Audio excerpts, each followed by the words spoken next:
It's good to be back for another edition of Multisports on the Gambia Radio and Television Services, your favorite midweek sports program that comes your way every Wednesday night from our studios on the MDI Road in Kanifing.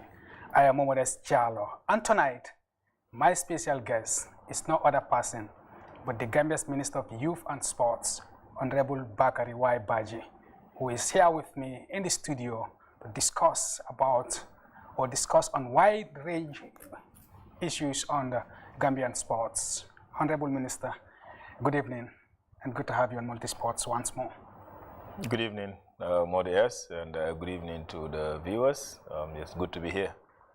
Good, and in the next 55 minutes, I'll be here with the Minister to talk about various aspects of Gambian sports. As we all know, so many things have been happening in Gambian sports, and most of them for the right reasons, and the Minister is here to discuss that with me. We'll also be having opening the lines as usual to have you say on the program, and of course discuss with the Minister on the way forward in Gambian sports. And then, of course, we will also be talking about the GFF elections. As we all know, it is what is making the headlines, and the countdown is on the 27th of this month. Football stakeholders will decide between Lamin Kababajo and Sadibou Kamaso to run the affairs of Gambian football. But now, let's engage the Minister. Remember, you are watching Multisports. Mr. Baji, good evening once again, and welcome back from Birmingham and Konya, where you were attending the Commonwealth Games and the Islamic Solidarity Games. Thank you. We're happy to be here. Well, let me say I'm happy to be here, and well, hope to have an interesting discussion today. Yeah, indeed. Birmingham and Konya, the Commonwealth Games and the Islamic Solidarity Games. You were there, spent time with the athletes, and had some other engagements out of the tracks or out of the athletics and other events. You have some official engagements, of which we will discuss that with you. But tell us your impression attending the Commonwealth Games first.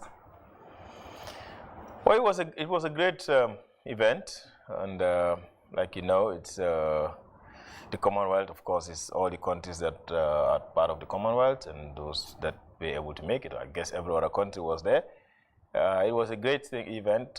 First, in fact, before the start of the events, we have the Commonwealth Sport Ministers meeting.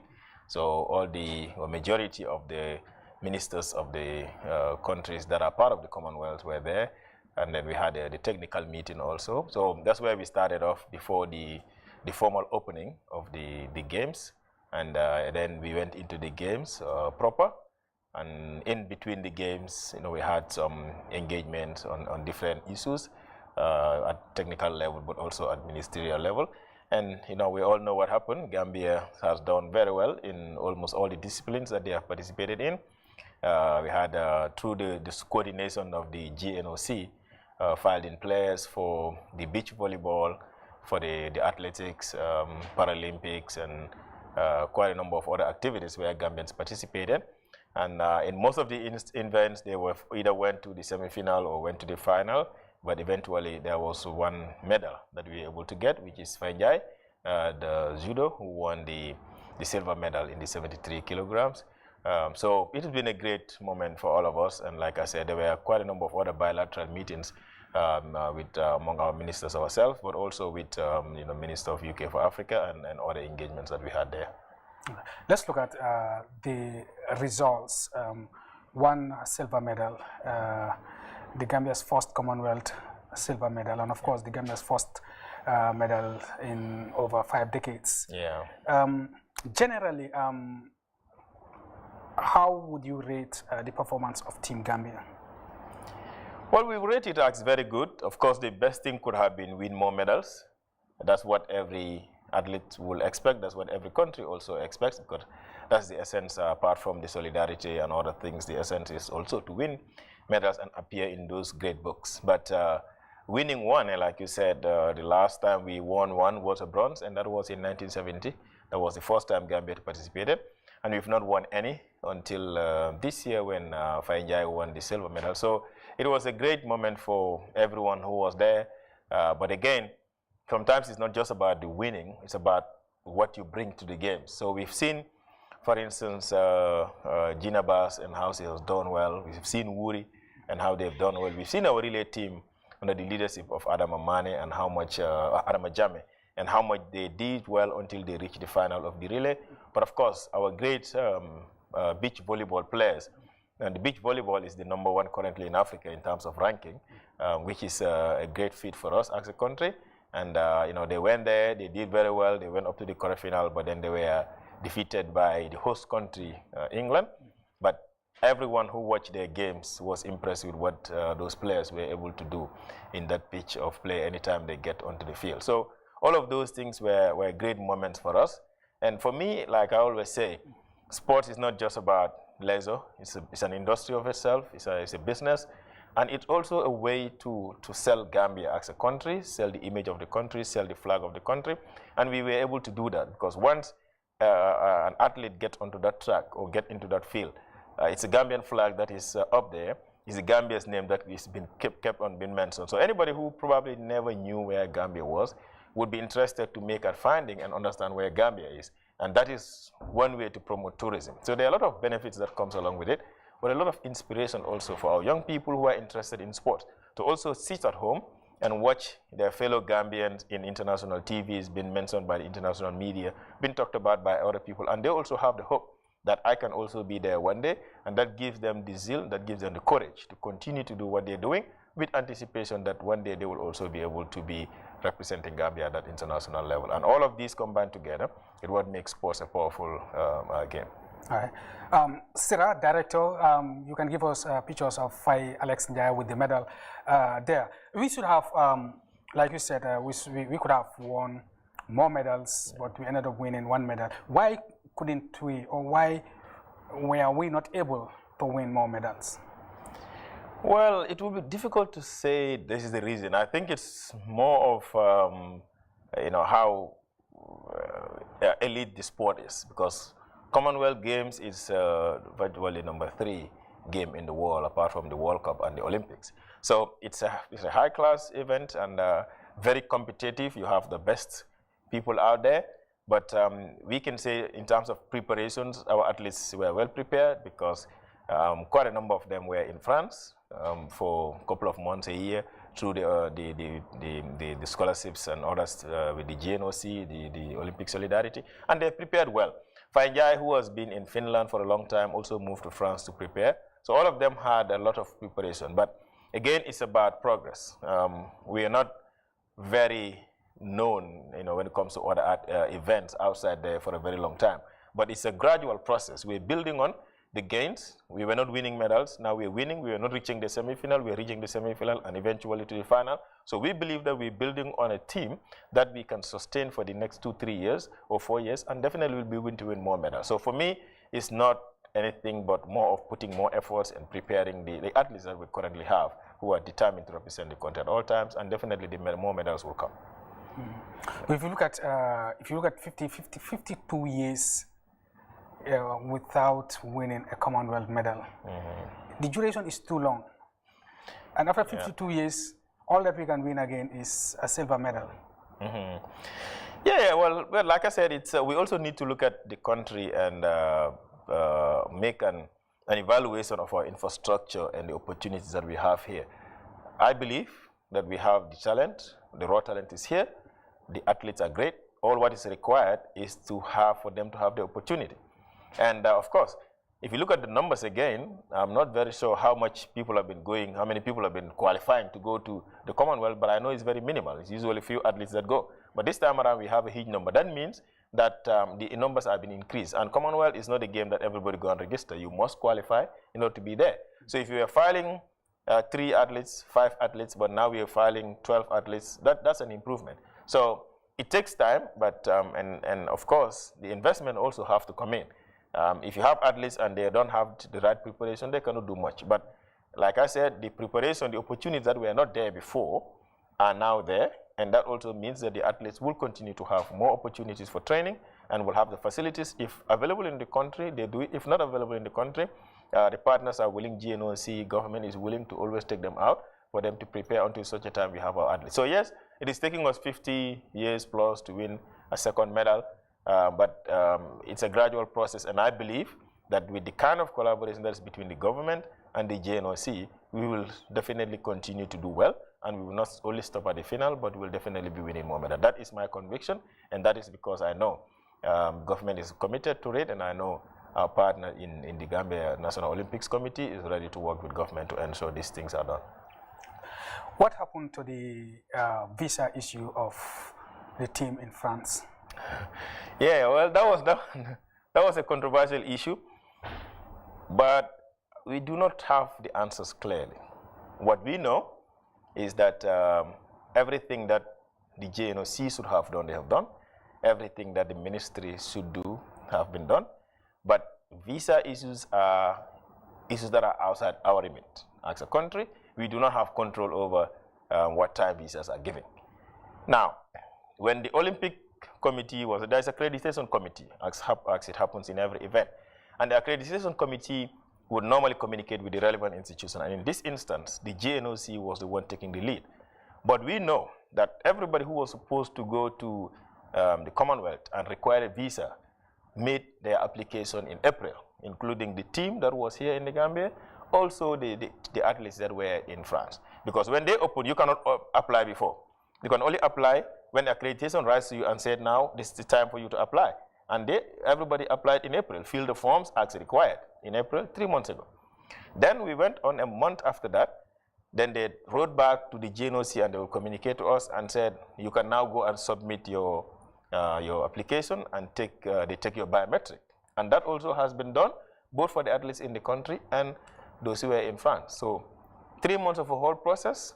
And I know that even the president of the GNOC at one time had to personally write a letter to the Commonwealth Federation to remind them that Gambia did, athletes in Gambia did their biometric, but they have not been, and their passports were sent, but they have not been issued their visa. And it was about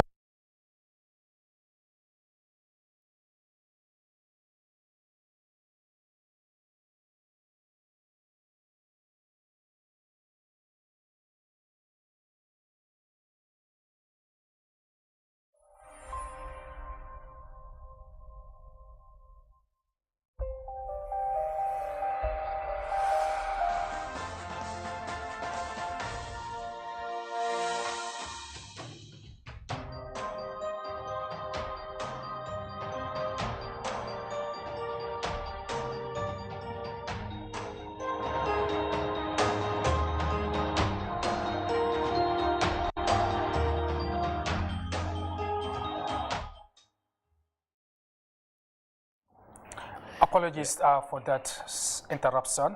The minister, you were talking about the visa issue. Yeah. So you know, to make a summary. So eventually, the team that was here, their passports went like always, and they came back because we know the visas are not issued here. So, but eventually it came back. Even the team that left here, they got their visa a night before the departure, which was on Saturday, before the departure was on Sunday. And they told us that the remaining delegation that was in France will eventually get their visa. And of course, that's what we can believe because we are not the ones responsible. So once we were there, a communication came on the night, Friday evening, that the Home Office communicated to the accreditation committee in Birmingham that they are no longer able to process visa of people who are not yet in the UK because the event was starting the next day.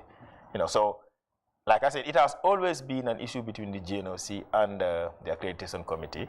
But when this communication came, that's when we took it up as a government because it's no longer an issue of GNOC. It's Gambian government taking responsibility for their citizens because they were denied visa or they were not issued visa and we did not have a justification for it. So that's when we took it up that Friday night. It was a weekend, but we worked through the weekend, Saturday, and then eventually I had to write a letter personally in Birmingham and sent it through the Gambian High Commission to the Minister of Sports and the Commonwealth Federation and the Home Office to protest about the denial or the lack of issuance of visas for these 6 athletes. And when it went, then we started corresponding on email. Here, the Minister of Foreign Affairs, government cabinet was briefed, so the Minister of Foreign Affairs also took it up with the British High Commission here. And then, government to government worked it out, and eventually we were told Sunday evening that they cannot issue them, which was an option anyway, that they cannot issue the visa because it was late, but they can give them travel clearance for them to use it to travel to the UK on Monday morning. So actually Tuesday, because this was Monday afternoon, so it was Tuesday. So they came in Tuesday, but they already missed the 100 meters. So this is exactly what happened, and I know people were talking about it, but every genuine person would know that there is no sane person who will be preparing for a year for an event and then you sit until the last minute and you apply for visa. It doesn't make sense. We applied at the time that we were told, 3 months before, and then the process was on, but eventually they didn't get the visa. Bilaterally, we worked it out, and it worked out well. So this is exactly what happened.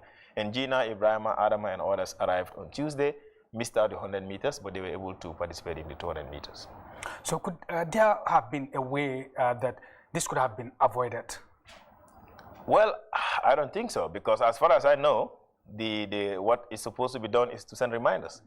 And reminders were sent by both the executive director of the GNOC, and like I said, eventually the president herself had to write a letter to send it to these people to say, we are still waiting on the date, waiting on our visa after submitting and after doing the thumb print. And then they said between thumb printing and the visa issuance will be about 2 weeks, but it ended up taking more than a month, about 6 weeks before even the events happened. So we don't see any other way around it. And it's always not that we're not giving it, it's always an assurance that they will get it. And then you will believe in it, that they will get it. So virtually this is what happened. Other issues that we didn't find out, I don't know, it might be diplomatic issues, but we know, again, to be truthful, and I'm going to say this openly, we know that our country has been having some issues with migrant issues because of our non-acceptance of some of these migrants from the Western countries. We've experienced those things, and then restrictions are in place. Now, could it be that that's what they try to apply on us in this instance? I'm not sure, but like I said, I don't want to be very clear about this thing because I'm not sure, but I know that Gambia currently is experiencing a lot of restrictions in terms of visas because of migration issues, that I know. So could it be that? Yeah, maybe, it might not be. But even if that's the case, my belief is that that should not apply in this instance because a government that is hosting the Commonwealth, there should be exemptions in terms of regulations, especially if you're hosting countries that you want to colonize. You need to be flexible in terms of giving them the visa. I think it's kind of defeating the purpose of the Commonwealth, the spirit of the Commonwealth Games as well. Obviously, if what you've explained is the British Embassy and of course the Home Affairs Ministry and all those that are involved, the Commonwealth officials, it's definitely defeating the spirit of the Commonwealth Games. But now, going forward, what do you think should be done, or what are you thinking of doing to perhaps avoid a reoccurrence of such situations? Maybe not necessarily with the visa issues or something else, but even easing the travel difficulties that our athletes do encounter, not even the Commonwealth, but in other competitions. Well, I don't think there is anything that, as a government, we intend to do. What we know is that when there are events, athletics or whatever events in countries, well, maybe not football, but most of the athletics, like the Olympics, for instance, and the Commonwealth in the past, when a country is hosting, they don't really apply a visa. You don't need to apply for a visa. All you do is to have an accreditation. And your accreditation will give you access to board a flight and go into the country. The Olympics is the same. When a country is hosting the Olympics, you don't have to apply for visa. You apply eventually when you get accreditation. Your accreditation card allows you to board the plane and go into that country. So we've not had any challenges in that. It's just now, or this year, that an exception applied in terms of requiring visa without, even if you have an accreditation, they still want you to get a visa. So we've not had challenges of travels for our athletes, as far as I know. Of course, within this period I've been minister, and I've not had it any time that athletes have a problem of traveling to another country. It happened, Gina was in Oregon before coming to the Commonwealth, and she and other African athletes also experienced challenges in terms of travel.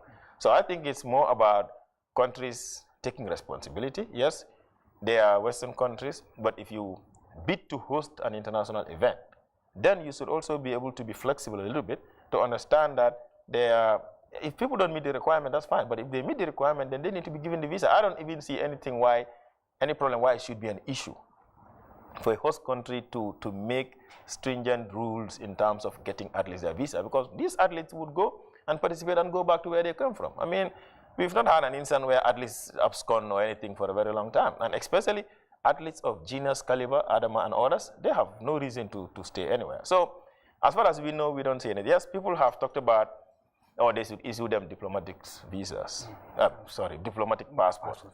And we are not denying that. I was going to come to that. Even myself, I advocated for I sat on this platform and advocated for that. That they should be issued diplomatic passport. Yes. But see, diplomatic passport doesn't mean you don't need a visa. Even if you have a diplomatic passport, you still apply for a visa. I have a diplomatic passport, I applied for the visa. And my passport was held there for 2 months before, like I said, it came a night before we left. So having a diplomatic passport is not an assurance that you can get a visa, because a diplomatic passport shows some diplomatic status. And yes, there might be flexibility when it comes to diplomatic passport. Exactly. But it's not guaranteed. Because if you have to be subjected to applying a visa and to go and do a thumbprint, then what's the difference between you and the one who has an ordinary passport? As far as I know, for this instance, it's the same. So and there's so many people out there that think if you have a diplomatic passport, you can travel anywhere without a visa. That's not the case. So can Gina get a diplomatic passport? Yes, she could. But under the current regulations, there are people that qualify for diplomatic passports. If they don't qualify, then there is an authority that needs to give an exemption for the person to get a diplomatic passport. We can pursue that. In fact, we have pursued that. Let me make it that clear. We have pursued that. We didn't succeed, but it doesn't mean that government is going to deny forever. No. At a particular time, maybe government will. But of course, you also need to be measured in terms of being careful not to set a precedent. Because every athlete that represents Gambia will then have claim to have a right to have a diplomatic passport. So we need to create that fine line where at what status can somebody reach to be entitled to get it. And then who else is not supposed to get it? That is not defined yet. When that is defined, then we can look at those who deserve it or should get it, and we give it to them. But as far as I said, if you apply for a visa also, they look at your travel history. And truthfully, Gina has traveled around the world to everywhere. She is based in France. I mean, and with a Schengen visa that is valid and allows her to stay in France. She just came out from the US and has a US visa. So to me, the issue of visa and passport is not an issue, because even if I have an ordinary passport, I have a long travel history, that alone should allow any other country to give a visa. So I think it was more of something different that we need to look at. But I mean, it's a conversation. We can look into all these things and look at the possibilities. You had side meetings with officials, Yeah. I believe Commonwealth ministers. I believe you must have raised this issue. Yeah. Yeah, in fact, the last day before I left Birmingham, that was my last meeting. I finished the meeting and went straight to the airport, and that was with Vicky. Vicky is the Minister for Africa, UK's Minister for Africa. And we discussed this. In fact, before I brought up the issue, she was the first one who came up with it, kind of apologized for what happened, and then, asked questions, and we discussed about it. But like I said, prior to that, there were conversations on email and all. But she questioned the issues and then highlighted their concerns as a government. And, I also told her what our position is in terms of some of these issues that they raised. But like I said, immigration issues is part of it. These are things that are not within my remit as a Minister of Youth and Sports. It's a completely different ministry. So, they're going to take it up with other ministers. But aside, I had a meeting also with the Commonwealth Secretary General, the Right Honourable Scotland, and we discussed that also. So all of them have agreed that there must have been some lapses along the way.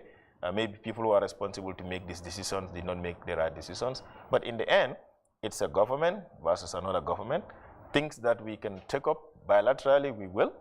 It's not just now we've been issued clearance for them to come in and that's it. No, we want to engage the UK government so that we can avoid a repeat of these issues and also be able to look at what are the constraints, what are the issues that they think we need to solve so that normalcy can be returned into our relationship. All right. From the Commonwealth Games to the Islamic Solidarity Games, where Gina won in the 200 meters. and of course led the women's relay team to the gold medal in the 4x100 meters. Briefly,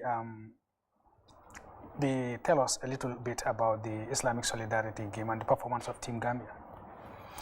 Yeah, the Islamic Solidarity game is it's just one of those events also that is organized by the Organization of Islamic Conference, which is the Islamic countries around the world that are part of the OIC, and it's organized by the Islamic Solidarity Foundation, which is linked up to the federation, and it's more of bringing countries that are part of the association to participate in sporting activities.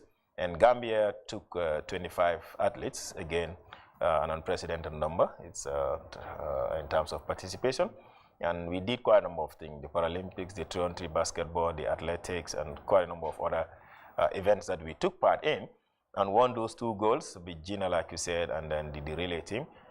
Again, it was an opportunity for our young, talented athletes to showcase their skills at that international stage.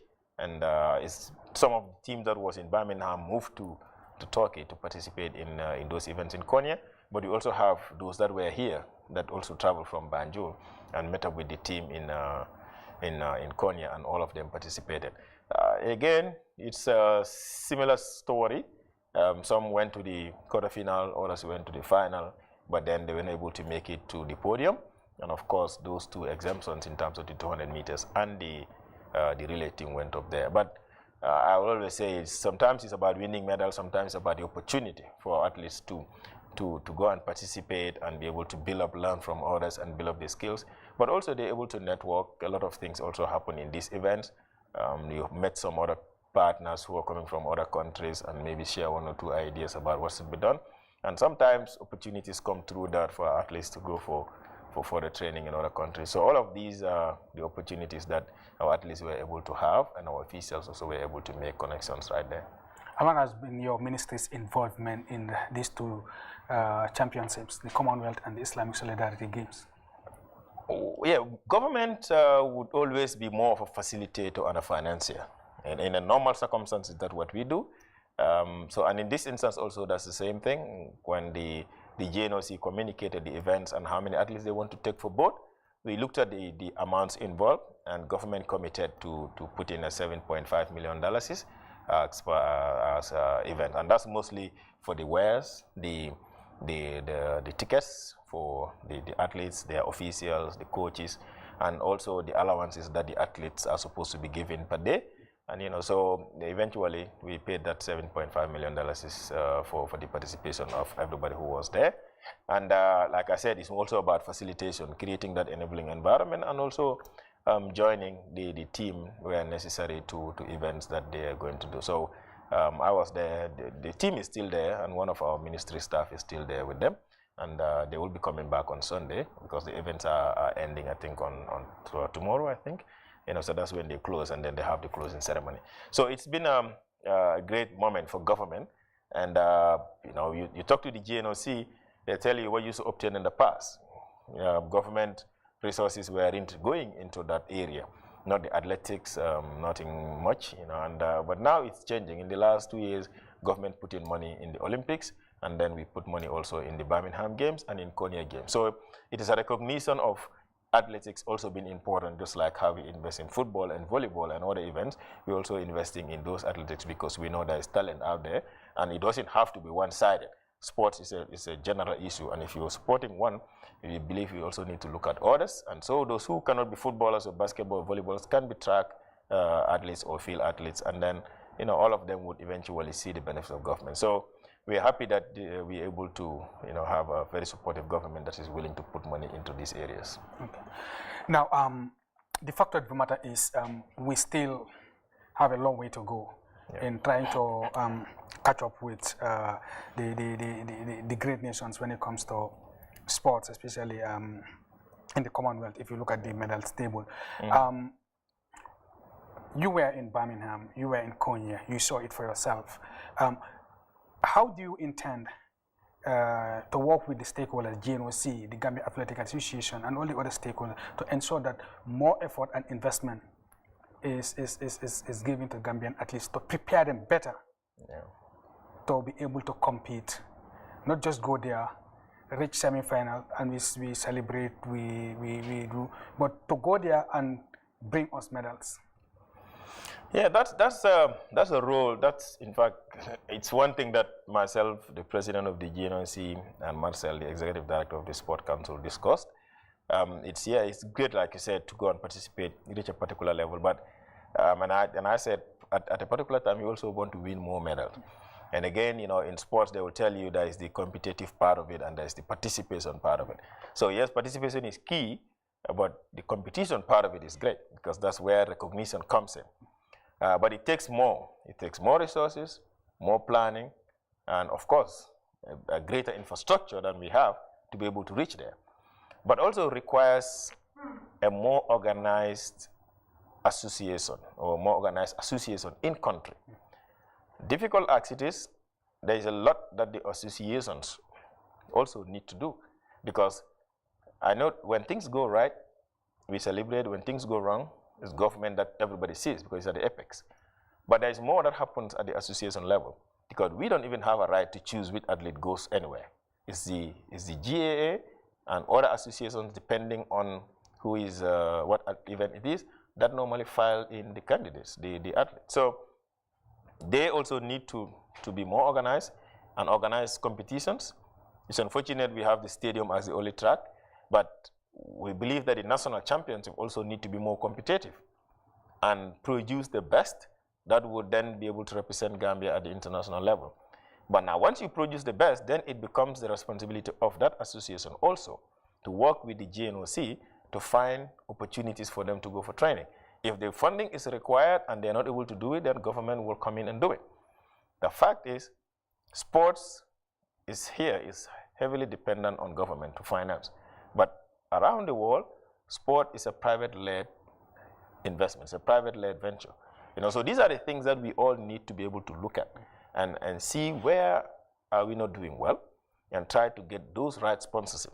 But also, there are a lot of private companies here. And we keep talking about these issues that GNOC would get money from from Olympics on support. GAA might get support from their federation. Government will come in with their own contribution. But the local companies that are in the country also need to take up responsibility. They know they have a responsibility to support. I mean, you cross the border and go to our neighboring countries, the private sector is doing a lot to the sports sector. How much is the private sector doing here? Almost very minimal. So these are the things that we all need to look at. Our area councils. In other places, area councils would have their own facilities, their own sporting facilities, their own parks, and then activities can happen there. Here is a different thing. So these are the things that we all need to reflect and distribute it equally to ensure that each stakeholder is doing what you're supposed to do. But for us as a government, like I said, we don't just sit down and not do any arrangements. Actually, we are already in negotiation with some countries for some of our athletes to go there for training. And if we're able to really sign those agreements, then we will look at the best among them in particular areas, and then they can go. And I don't want to name countries because it might be too premature for now, but already, even in the Commonwealth, we've met some partners that are willing to take 1 or 2 athletes and keep them for about 6 months or so. But before the next big event, which is the Olympics, there is already a city that is in France that is willing to host some of our athletes that are going to participate in the Olympics in 2024. So these are all arrangements that we are doing. But again, it's more about investing back home to have the right infrastructure. And yes, that is a responsibility that government needs to do more to ensure that the infrastructure is in place, and all the other area councils also and the associations come in. We'll be talking about infrastructure. Well, let's just wrap up on this particular topic.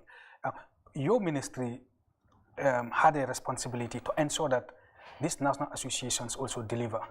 Yeah. And that's why we have the National Sports Council to regulate this national association. What is your ministry doing in terms of ensuring that these national associations deliver to expectations so that the sports that they are running, they are able to produce the talents, the abundant talents in this country so that they can move to the next level? We have some national associations that are doing very well.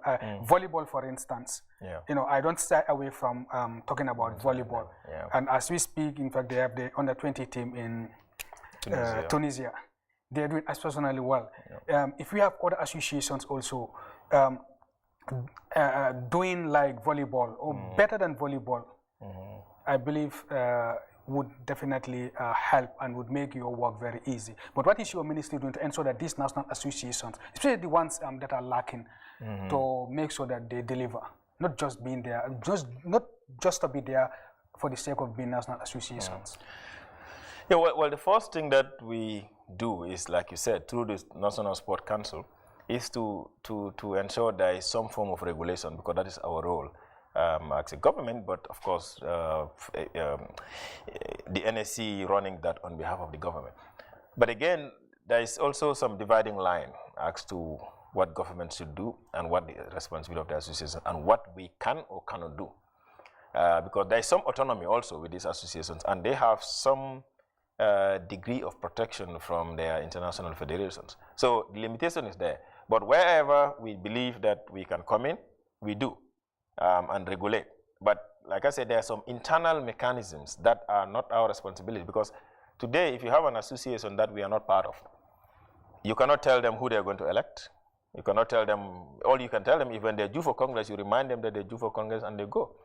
If they have done something that is not in line with the national laws, you remind them that you cannot do this and stop it sometimes. And NSC have done that. There are instances when NSC will write to an association not to even participate in an activity outside the country, or not to travel, or not to take Gambia's name anywhere. And they do that. But sometimes, again, you cannot, it's like the carrot and the stick. At one time you use the carrot, and sometimes you use the stick. So those things do happen. And I'm sure you know that there has been back and forth between the Sport Council and some of these associations for a very long time. There's been some fight. So all of that were meant to regulate and ensure that they're doing the right thing. So one of the things that we're doing at the moment is to develop a law, because if you're operating in a particular environment, you also need to have the backing, the legal backing. So the law is being developed, and it's going to be the National Sport Act and not the National Sport Council Act. So the National Sport Act would be the one that will now specify what associations are expected to do, what is right and what's wrong, and quite a number of things that we think, when implemented, would help in terms of regulating the associations to a certain degree and ensuring that they are doing things in the right way. Because we are not pointing fingers to each one of them, but some of them do receive funding from their federations, from their international federations. And sometimes it's difficult for you to understand where they're spending the money in terms of what is coming in. But because they are a stakeholder base, government cannot come in and regulate and do certain things, it becomes so difficult. But we believe that if all of us are committed to what we're doing, and we are operating in the name of the country and on behalf of the Gambian people, then we need to be transparent, we need to be honest enough to understand that what is coming in, even though it comes to our coffers, it's for the country, and we invested in the country. Once that happened, then we would be at peace. But sometimes it doesn't happen that way. Sometimes it's more of 2-3 people running a whole association on the name of the association. Even sometimes one person running the association of the association. But where are the members? What are they doing to ensure that they're regulated? And unfortunately, when it's time for Congress, they will go and vote the same people, and then we'll come back to the ministry and start complaining. So we've also tried to make them understand that the power is in them to ensure that they have leaders that are honest and doing the right thing. That's the stakeholders. The stakeholders. Of the various sports. To ensure that they elect the best leadership. Yeah, because that's the solution to some of the problems that we're encountering. I mean, NSC would not tell an association, vote for this person. They will not tell an association, give us your bank statement of what they spend. All they do is, at the end of the year, they would have a report and send it. Whether the report is right or wrong, it's difficult for anybody to say. But we might not be able to question that, but the members can be able to question. So this is the issues. And I believe that if that happens, then associations can do the right thing. But in the end, the law that I'm talking about, the Sport Act, would be able to control. Because we see it in Ghana, we see it in Kenya, we see it in Nigeria. They have laws that regulate associations. Here we don't have that. So we need to be able to have that in order to be able to have some degree of control. Okay, it's like we have spent a lot of time talking about this, but it's very, very important. We will be going with a short break with one of the reports that I did some time ago, and then when we come back, we will talk about infrastructural development, sports infrastructural development in the country. Let's take a short break, and we'll be back.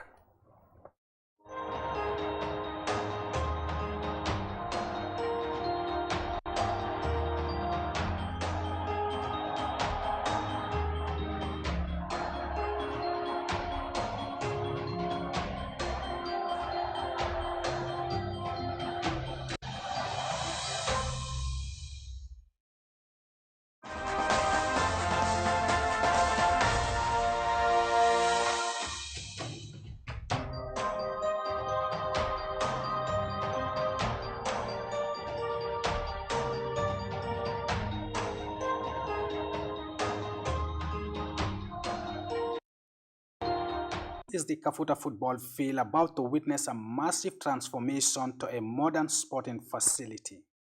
6 months from now, this sandy pitch is expected to have a grass pitch with other facilities after the laying of the foundation stone by the Minister of Youth and Sports for the commencement of works to construct a multi-sports facility for the youths of Kombo East.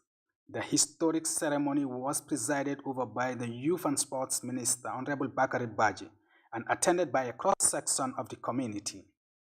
Various speakers at the event, including youth representatives, the Alcalo and Kafuta Village Development Committee Chairman, described the construction of such a facility in the area as historic, which will be fully supported.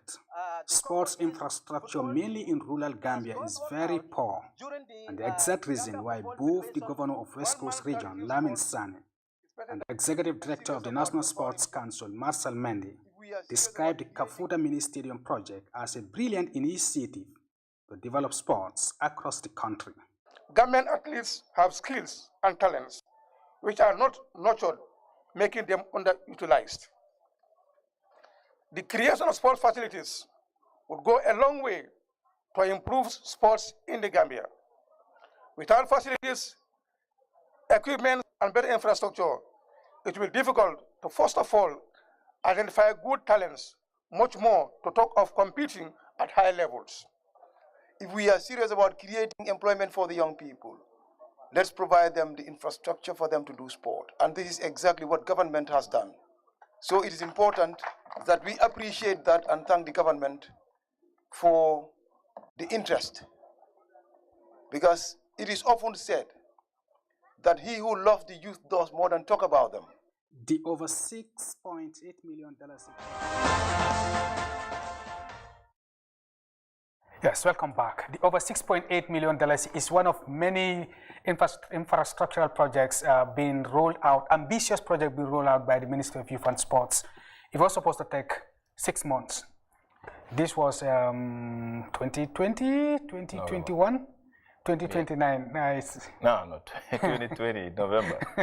Yeah, November 2020. Yes. We're still waiting for the inauguration of the Kafuta, the Fula Bantang. What is going on with these projects, quickly? Well, unfortunately, yes, they are seriously delayed and not really an issue of ministry. It's some contractual issues, but I can report that as cities right, they're almost completed. They should have really done by last year. Now, contracts, we had a consultant and then the contract were issued to people. The contract, I would say clearly that most of them failed us in a very difficult way, because instead of going on with the time that we agreed, they came up with a lot of excuses. One was there was a time cement was the scarcity of cement, the rains and all that. But eventually, I went there myself this year, June, and we have agreed and kind of forced them to say they must deliver. So by end of this month, all of them, except for Fula Bantang, will be handed over to the community. They will be ready. Kiang is already done, and it's just the opening that they're waiting for, but they should have been using it by now. But Fula Bantang, Buyam, Janjambure, and Sandu are almost done, and by the end of this month, August, they will definitely hand it over to the communities. All right, Honorable Minister, I would have loved us to talk extensively on these projects, because it's definitely overdue, but we didn't have time. We don't have time. I think we have about 4 minutes. Okay. Probably we can take a couple of calls, but before we have a call, okay, Director is saying we can't take calls, but before we wrap up, I have been confronted so many times with this question.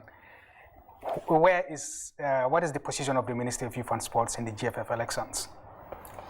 Our position is a neutral position. I know the practice and ministry or ministers in the past have taken sides with one camp or the other, but I think that is not the right approach as far as my leadership is concerned. We are stakeholders, but we are stakeholders who are more of a regulatory stakeholder and not an active participant. So our position has been that the stakeholders are the ones that know what is right. They have somebody who's been there for 8 years. If they want to maintain the person, it's up to them. If they think they have not done well, they want to bring in a new person to come and lead, it's up to them. So our position is neutral. We want to allow the stakeholders to go ahead and make a decision on the 27th based on what they think is in their best interest and in the best interest of the country. And I believe that they are mature enough, they are adults who know exactly what they want, and they will do the right thing. That is the position of the ministry, and that's how we've been preaching about it. But you don't want them to make a decision on the 27th and then come back to them and start saying, complaining here and there. No, of course they will always complain. I told people, when I was appointed, and I don't even hide it, when I was appointed, people have come to me to talk about a lot of things, including suggestions of dissolutions and all that. And I said, that is not my approach. We want you guys to take your time, and when the time comes, make a decision. So I think, like I said, it's not, but again, whatever decision they make is what they would have to face with for the next 4 years. So for us, we are not getting involved. Let the stakeholders go and decide, and then we will be at the ministry. If I continue to be minister, they will come. Whatever we can do, we will continue to do in the interest of development of football. Either way it goes. Honorable Minister, thank you very much, and we'll be watching to see if the mini stadiums will be delivered to the communities next month. We'll invite you for the opening. Yes, inshallah. I was at the lane. I'm eager to go and cover the... No, you will. We are sort of that. Apart from Fulabantang, like I said, all the others are good. Fulabantang is a failed one. We're taking legal actions against the person who the contractor, but the rest of them are definitely almost completed. It's great to have you on Multisport despite the very late invitation you endeavored to come. Hopefully we'll have you back to expand on this discussion, because we have other thematic areas that we need to discuss. But it's good to have you, and that was very insightful. That was the Minister of Youth and Sports, Honorable Bakari Baji, on Multisports. Thank you so very much for watching. Apologies for not opening the lines. My minister, is when he's not afraid of the mic, so when he sits here, he will always talk. But we'll be back on Wednesday for another exciting edition. Thank you so very much for watching. Thank you to our cameraman, Samsidin Ture, Director Sira Sise, and the team of technicians, Gay and Mustafa and Mohammed and the other guys. Thank you so very much for the Multisport. Famara Baji, you ran away, but you'll be back here on Wednesday, inshallah. Good night and enjoy the rest of our programs. The news with Ibrahim Cham is up next.